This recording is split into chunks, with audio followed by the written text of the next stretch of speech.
تو سب سے پہلے شاید میں نے اس پر جائز ہونے کا لکھا تھا اللہ اللہ اللہ کہ یہ ہرگز جو ہے وہ قرض نہیں ہے بلکہ یہ ایک اجارے کا معاملہ ہے. ٹھیک, ایک چیز کی جو منفیت اور بینیفٹ ہے اس کے اٹھانے کا یہ معاملہ ہے. صحیح. اب سوال کی طرف رجوع کرتے ہیں مجھ سے. وہ لاہور کے جو صاحب تھے, پہلے سستا اور بعد میں پھر جو ہے نا ریٹ بڑھ جائیں اور ٹرینڈ آگے چلا جائے, انفلیشن ہو جائے تو مہنگا دے دینا, گناہ گار تو نہیں ہوں گے کیا یہ اس طرح کرنے سے؟ اس میں کوئی حرج نہیں ہے اور یہ کوئی گناہ گار نہیں ہوں گے. ایک مال پڑا رہتا ہے دکانوں میں جو ہے نا سالہ سال پڑا رہتا ہے. ٹھیک ہے. تو جب بھی اور مارکیٹیں بڑھتی رہتی ہیں. ٹھیک ہے. تو اب یہ مارکیٹ کے ریٹ کے اعتبار سے بیچتے ہیں تو اس میں کوئی حرج نہیں ہے, بلکہ بعض اوقات تو انسان کو مارکیٹ ریٹ کا اعتبار کرنا پڑے گا. ٹھیک, اچھا. جیسے زکوٰۃ نکالنی ہے. اللہ اللہ اللہ. اب زکوٰۃ نکالتے وقت جس کے پاس جو بھی مال ہے, صحیح, اس نے کتنے کا خریدا تھا, کتنے کا پڑا تھا, صحیح تو ہے. مارکیٹ ویلیو دیکھیں گے. اوکے. مارکیٹ ویلیو کیا ہے, تو جو مارکیٹ ویلیو ہے اس کے حساب سے زکوٰۃ ادا کریں گے. خوب ہے. تو اب جب ان کا یہ معاملہ ہے تو انہوں نے پہلے کئی سالوں پہلے خریدا تھا, قیمتیں کم تھیں, اب یہ موجودہ قیمت کے اعتبار سے بیچ رہے ہیں, اس میں کوئی حرج نہیں ہے. پلاٹوں کی مثال ہمارے سامنے خوب کہ جائیداد اور پلاٹوں کا جو معاملہ ہے روز لے کے رکھ لیا جاتا ہے. جی ہاں, عموماً سرمایہ کاری بھی کرتے ہیں تو کوئی حرج نہیں ہے. ہاں, ایسی چیز کے ذخیرہ اندوزی سے شریعت نے منع کیا ہے ماشاءاللہ جس کا تعلق انسانوں یا جانوروں کی غذاؤں سے ہو اس اور قحط پڑا ہو. ٹھیک ہے. تو قحط کے عالم میں اور اس صورت کے اندر کہ ان کا تعلق اجناس اور غذاؤں سے ہو, یہ دو شرطیں سامنے رکھنا ضروری ہے. جی جی. تو پھر ایسی چیزوں کو ذخیرہ نہیں کیا جا سکتا. باقی اگر کوئی چیز کسی اور چیز کو ذخیرہ کر رہا ہے, مثال کے طور پہ وہ سریا سیمنٹ اس نے رکھا ہوا ہے, ٹھیک ہے, تو اس میں تو کوئی شرعی ممانعت نہیں ہے, نہ کوئی قانونی ممانعت ہے. ٹھیک ہے. تو اس حوالے سے یا عادتاً ایک چیز جمع ہوتی گئی بکی نہیں رہی, پھر اس کا کوئی گاہک آ گیا, صحیح, تو انہوں نے مارکیٹ ریٹ پر بیچ دی, تو اس میں کسی قسم کا کوئی حرج نہیں ہے. اوکے, ماشاءاللہ ماشاءاللہ. مزید سوالات شامل ہیں, سلسلہ کرتے ہیں. 3 کالز ہم اس وقت سلسلے میں شامل کریں گے. جوابات دے دیے علی الحبیب. جی مفتی صاحب, دونوں کے جوابات دے دیے. جی میرے خیال میں پہلے لاہور سے پہلے والے جو تھے وہ. جی نیکسٹ پلیز. صلو علی الحبیب صلی اللہ تعالی علی محمد. کالز لے لیں سب, پھر ایک ساتھ اس کا بھی ایڈریس کر کے اس کو بھی جواب دے دیجیے گا. جی حضور, مبشر حسین اطاری عرض کر رہا ہوں عربہ مورال سے. میرا یہ سوال آپ سے ہے کہ اگر ہم کوئی خام مال کسی ہوٹل میں سپلائی کر رہے ہیں, مثال کے طور پہ چکن اگر ہم سپلائی کر رہے ہیں کسی ہوٹل میں, اور مگر اس ہوٹل کا جو مینیجر ہے وہ کسی خاص مقام پہ آ کے کہتا ہے کہ تم مجھے اتنی کمیشن دو گے, اتنا کچھ پرسنٹیج دو گے, یا کچھ خاص رقم دو گے تو ہی میں تمہارا چکن جو ہے وہ لوں گا, یعنی وہ مینیجر ہے, مالک نہیں ہے, تو آیا کیا اس کا یہ مانگنا رشوت کہلائے گا, یا جائز کمیشن ہوگی, یا ہمیں ہمارے بارے میں اس بارے میں کیا حکم ہوگا کہ ہم اس کو سپلائی کریں یا نہ کریں, اگر کرتے ہیں تو ہم پہ کی کیا فتویٰ لگے گا, جائز یا ناجائز کا ذرا اس بارے میں رہنمائی فرمائیں. جزاکم اللہ خیرا. آمین آمین. ابھی پوچھ لیتے ہیں انشاءاللہ. Next question please. میرا نام ہے محمد عامر سلطان, میں لاہور سے بات کر رہا ہوں. میرا سوال ہے کہ میرے الیکٹرانکس ریپیئرنگ کا کام ہے میرا, تو اس میں حکومت جو ہے نا آتے ہیں, آ کے جو ہے نا سامان دے دیتے ہیں ریپیئرنگ کے لیے, تو وہ بعد میں آتے نہیں ہیں لینے کے لیے. تو سوال میرا یہ ہے کہ وہ ظاہر ہے وہ مہینے بعد 2 مہینے بعد وہ میں اپنے استعمال میں لا سکتا ہوں یا اس کو بیچ سکتا ہوں, یہ میرا سوال ہے. جی ٹھیک ہے, ابھی پوچھتے ہیں جناب. Next question please.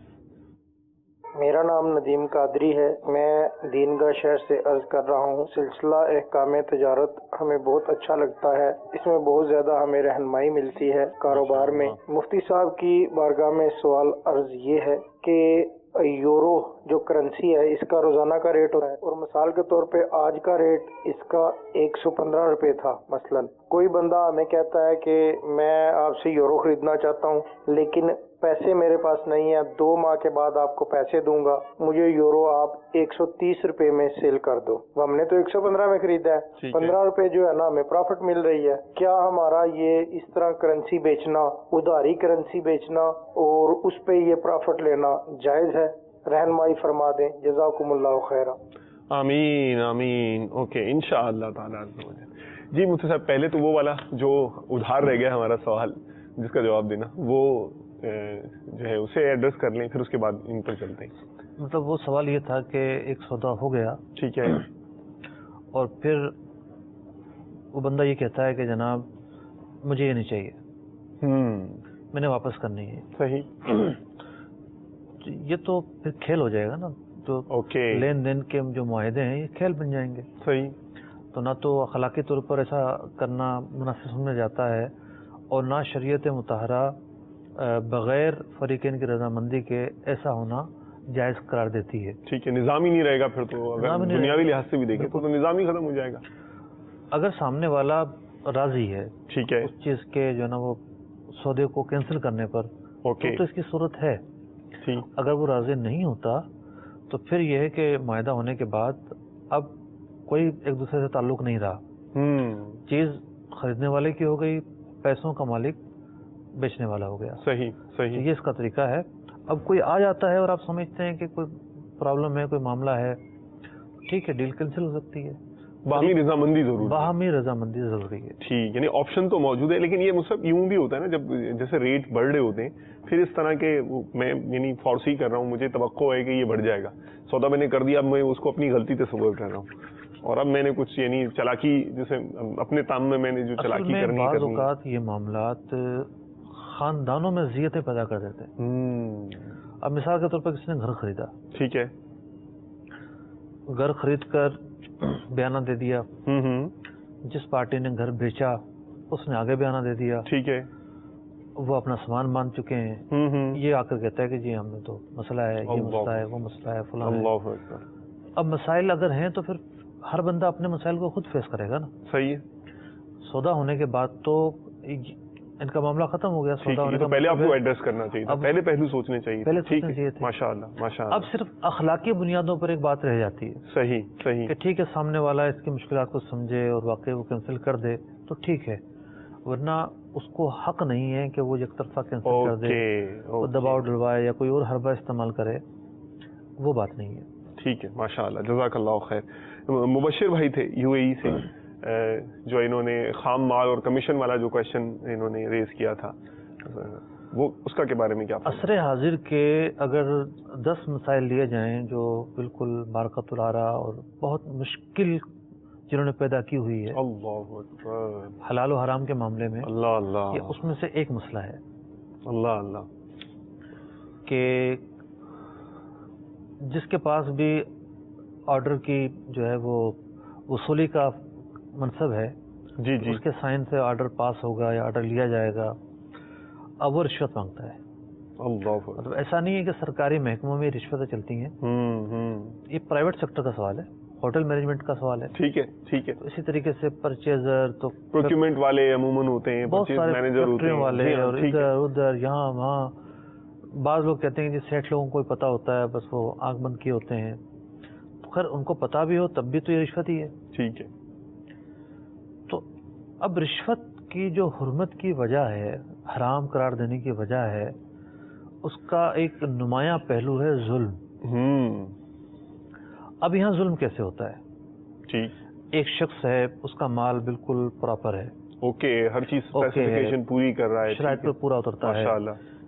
اب اس کے پاس اس کو ریجیکٹ کرنے کا کوئی تو جملہ ہوگا نا, تک نہیں بنتی, لیکن یہ کیا کہے گا؟ مطلب آگے بھی جواب دینا ہوتا ہے. ٹھیک ہے, یہ کہے گا کہ مال میں خرابی ہے, اس مال میں صفائی نہیں ہے, اس مال کی بناوٹ صحیح نہیں ہے. ٹھیک ہے, خام خواہ ایلیگیشن لگائے گا. اب ایک مال میں کوئی ایسی چیز ہے ہی نہیں, اور وہ اس کے بارے میں سے ریمارکس پاس کرے گا, ٹھیک ہے, اور اس کی وجہ سے اس کی جو آفر ہے وہ ٹھکرائے گا, تو یہ ظلم نہیں تو کیا ہے؟ اللہ اکبر. تو ایک یہ معاشرے کا ایسا پہلو ہے کہ بس لوگ صرف جیبیں بھرنے کے لیے اندھے ہو چکے ہیں.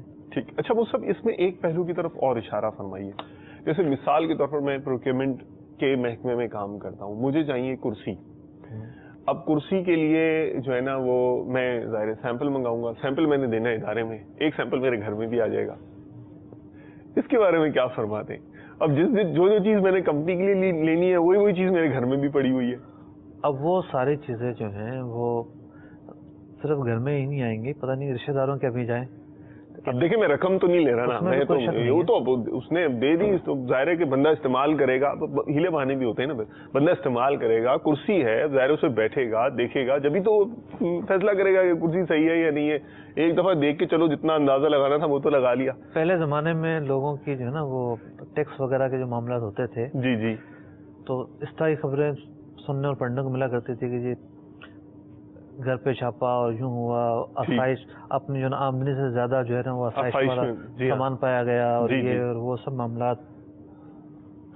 تو اب تو ایسا لگتا ہے کہ کوئی روک ٹوک ہی نہیں رہی. لوگوں کی آسائشوں کا معیار ایسا ہو چکا ہے کہ ایسی خبریں پڑھنے کو نہیں ملتی. تو رشوت میں ضروری نہیں ہے کہ پیسے دیے جائیں. اب پولیس والے مٹھائی کے کر لیتے ہیں, صحیح, عیدی کے کر لیتے ہیں. ایک مرتبہ مجھے روک لیا, مولانا صاحب باقی سب چیزیں ٹھیک ہے, عیدی دے دو. اللہ, 1 روپیہ بھی نہیں دوں گا. صحیح, رشوت ہے, حرام ہے, کیوں دوں آپ کو. ماشاء اللہ ماشاء اللہ. تو خیر اس کو رحم آ گیا, ان سے چھوڑ دیا, لیکن ہر ایک پر وہ رحم کرتے نہیں ہیں. تو وہ مٹھائی کے کر لیتے ہیں. پتہ ہے کہ جناب ہم حرام کھا رہے ہیں, جہنم کی آگ بنے گی, یہ سب چیزیں. تو جو بھی شخص اس میں مبتلا ہے اس سے دنیا تو حاصل ہو جائے گی, آخرت اس کی خراب ہو رہی ہے. وہ اپنے بچوں کو جو ہے وہ حرام کھلا رہا ہے. وہ نماز پڑھ رہا ہے تو اس کے پیٹ میں حرام بھرا ہوا ہے, اس کے جسم پر جو نا حرام کا پیسہ, حرام کے پیسے کا لباس ہے. کس قدر اس کی نوستیں ہیں. تو بہرحال یہ رشوت دینے کا وہ موقع نہیں ہے جہاں جواز کی کوئی گنجائش ہو, کیونکہ یہاں کوئی حق ثابت ضائع نہیں ہو رہا. ٹھیک ہے, کاروباری ڈیل ہے, اگر وہ نہیں لیتا کوئی اور لے لے گا. شرعی رکاوٹ ہے, آپ کوئی اور مارکیٹ تلاش کریں. ٹھیک ہے ٹھیک ہے, بہرحال رشوت نہیں دے سکتے. ٹھیک ہے, جزاک اللہ خیر. سلطان صاحب جو کہہ رہے تھے الیکٹرانکس ریپیئرنگ کا کام کرتے ہیں, اور جو لوگ جو ہیں وہ دے کے جاتے ہیں سامان, اب وہ پڑا ہی رہ جاتا ہے, بعض اوقات نہیں لے کے جاتے, بعض دے جاتے ہوں گے, 2 مہینے پڑا ہوا ہے, اب یہ ذاتی استعمال میں لیں نہ لیں, کیا کریں, بیچ ڈالیں. ایک مثال عرض کرتا ہوں. جی, جن لوگوں سے مال لیتے ہیں, اگر یہ ان لوگوں کے پاس اپنا ایک تولہ جا کر رکھ کر آتے سونا, ٹھیک ہے, کہ یار یہ میرا 1 تولہ سونا آپ رکھ لو, امانت ہے آپ کے پاس, امانت ہے, صحیح, تو کیا یہ ان کے نام, پتے, ایڈریس لکھتے کہ نہیں لکھتے؟ بالکل ذہن میں بٹھا کر رکھتے, شناختی کارڈ نمبر بھی ہوتا, اور پتہ نہیں کیا کیا ہوتا, جو ہے نا وہ فلاں کے پاس مال رکھ کر آیا ہوں. ٹھیک ہے, تو جس قدر احتیاط اپنے مال کے تعلق سے کی جاتی ہے نا, ماشاءاللہ, ٹھیک ہے, لوگ رکھ کے جا رہے ہیں. اس دور کے اندر, ٹیکنالوجی اور انفارمیشن کے دور کے اندر, آپ کے پاس فون نمبر نہیں ہے, آپ کے پاس ایڈریس نہیں ہے, آپ کے پاس کوئی اور معلومات نہیں ہے, کوئی انٹری نہیں ہے, تو یہ غفلت ہے. ٹھیک, انری غفلت ہے. میں بعضوں کا سوچتا تھا کہ یہ کیا مسئلہ ہے کہ ان کے پاس اتنا انبار لگا ہوتا ہے, جو اس طرح کی چیزیں بناتے ہیں الیکٹرانکس آئٹم خاص طور پر, ان کی دکانوں میں انبار کیوں لگا ہوتا ہے پرانی چیزوں کا. ٹھیک ہے. پھر جب مجھے خود کچھ تجربات ہوئے تو میں نے اندازہ لگایا کہ اس میں ایک بہت بڑا عنصر جو ہے ان کی اپنی غفلت, لاپرواہی کا ہے, اپنی لاپرواہی کا ہے. ان کی دکان میں کوئی چیز آ جائے نا, جی جی, تو یہ نہ تو کوئی جواب دیتے ہیں, ٹھیک ہے, کسٹمر کو, نہ اس کو بتاتے ہیں کب صحیح ہو جائے گی. ہاں ایک پارٹ مل رہا ہے, ایک پارٹ آ رہا ہے, ہاں دیکھیں گے, ہاں یوں کریں گے, ہم وہ کریں گے. اگر کوئی فریج ہے تو وہ پورا موسم گزر جائے گا, صحیح صحیح, کوئی گیزر ہے تو پوری سردیاں گزر جائیں گی, صحیح. تو یوں اب وہ صاحب جس کا مال ہے وہ بھی بعض اوقات بھول جاتا ہے. اصل میں وہ منظم بھی نہیں, اچھا وہ بھول گیا, پڑھی ہوگی, وہ بھول گیا تو اس کا مال تھا, وہ بھول گیا.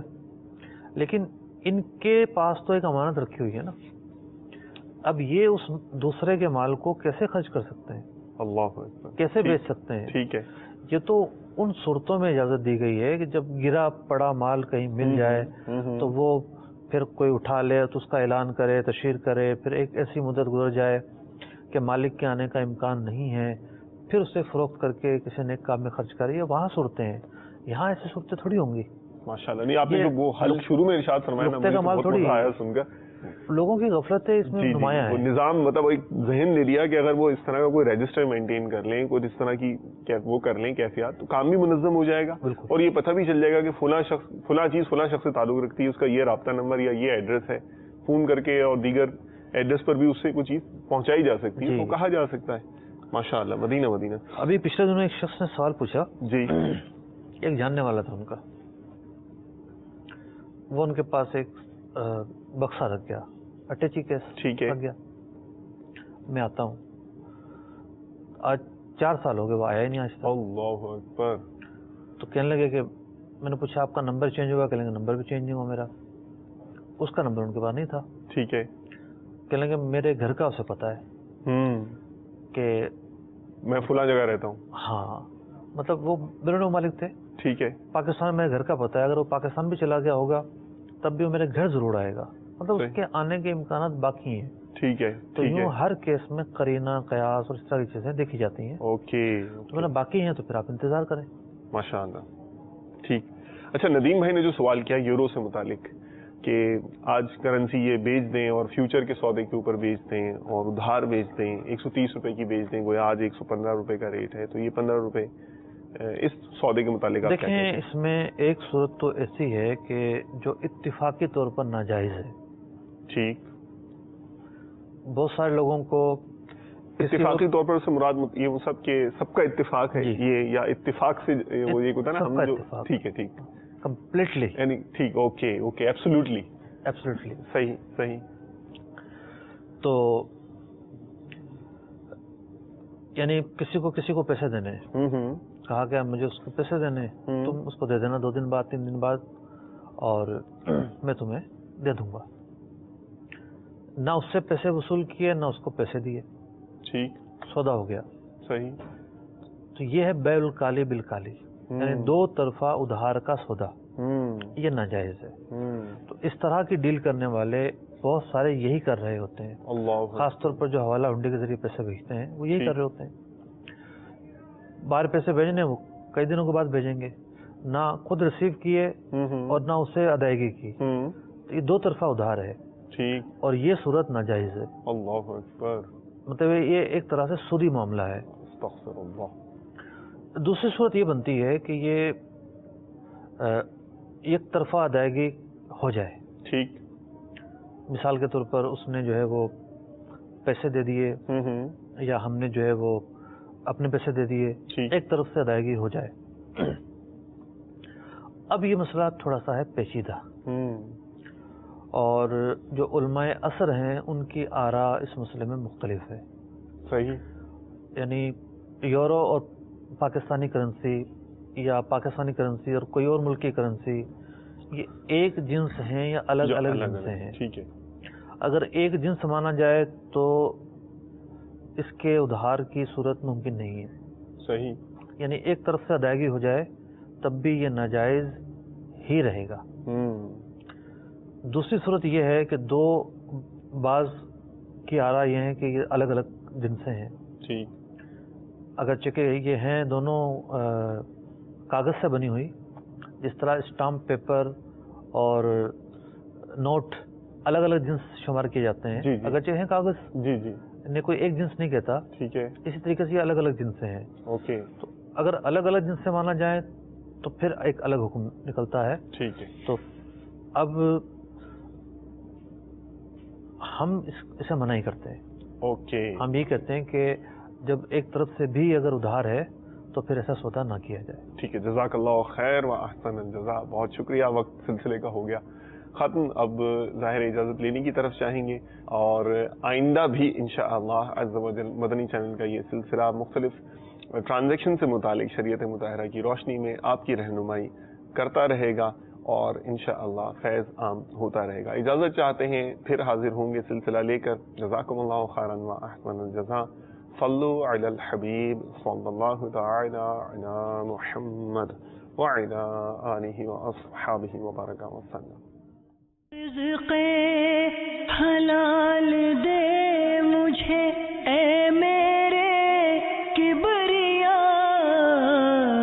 دیتا ہوں تجھ کو آستا تیرے حبیب